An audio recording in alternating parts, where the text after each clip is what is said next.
Bali nagawa tayo dito ng bunggo arto.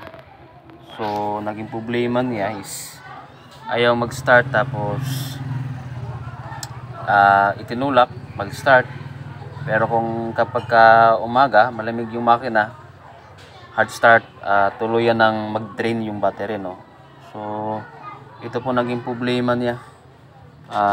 Bali nasira po yung controller relay. So ito, nasunog po itong controller.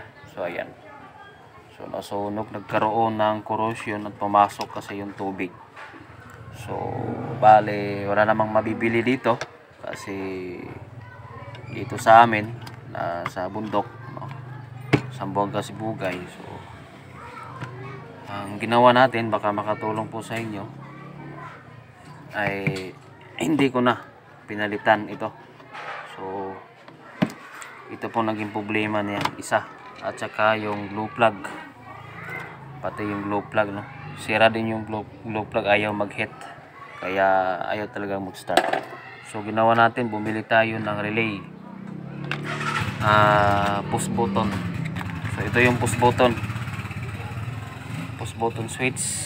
Bali na ikabit ko na. So ito siya, push button switch. So at yung glue plug, apat. So naikabit ko na rin. So ito siya.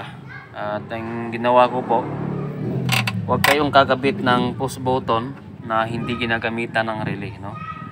Kapag okay naman yung relay, ito mismo lang original relay na gagamitin natin. Kung may sira din, palit kayo ng relay. So ang ginawa po ko ay kinat ko yung mismong positive na magmumula sana sa controller ng heater, no, para mag-hit doon sa glue plug. So ginawa ko, kinat ko yan. Bali dalawa lang po kasi yung yung wire sa sa relay. Yung maliliit, bali dalawa lang. So yung isa bali kulay black, at yung isa source po yan galing sa controller. So kinat ko po at pinaano ko po sa ilalim. Ayun, sa ilalim ko po ng chassis para hindi po pangit tignan. So ito, so ganito pong nangyari sa ilalim. So ayan, at yung isa nag-connect ako dito sa fuse, naghanap ako ng bakanting lalagyan ng wire, bali ganyan. So wag kayong kakabit ng wire na naka-on lagi, no. Yung ibig sabihin ko pong naka-on, yung mga headlight, brake light at saka serbato, wag kayong kakabit dyan.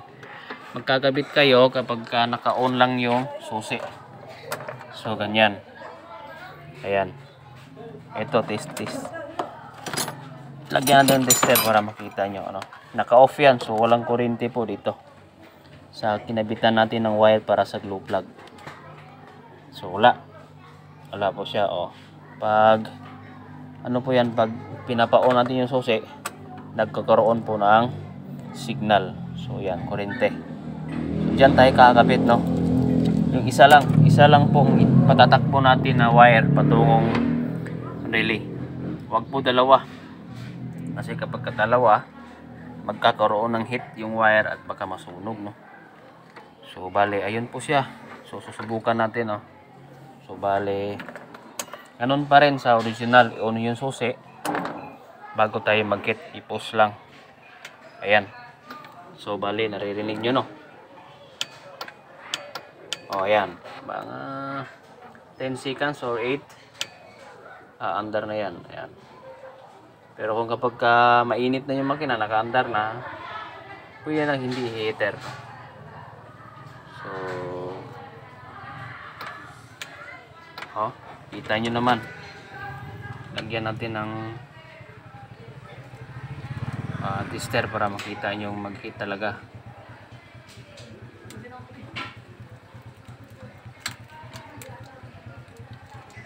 Hirap na walang tagahawak.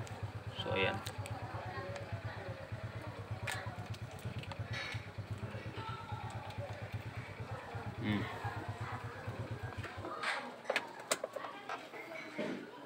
hirap nang walang tagahawak.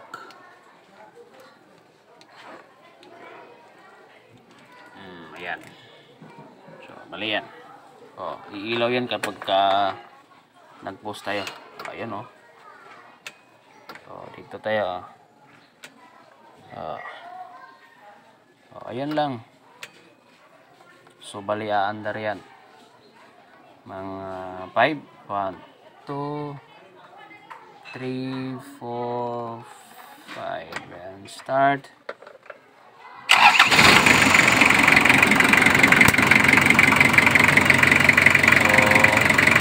Off. So, sana ay makatulong po no, sa mga magsasakyan. Yung hard start, baka yung sira is controller lang o kaya yung mismong relay. So, kaya yung low plug. Yun lang po. Ano. So, salamat. Sana makatulong.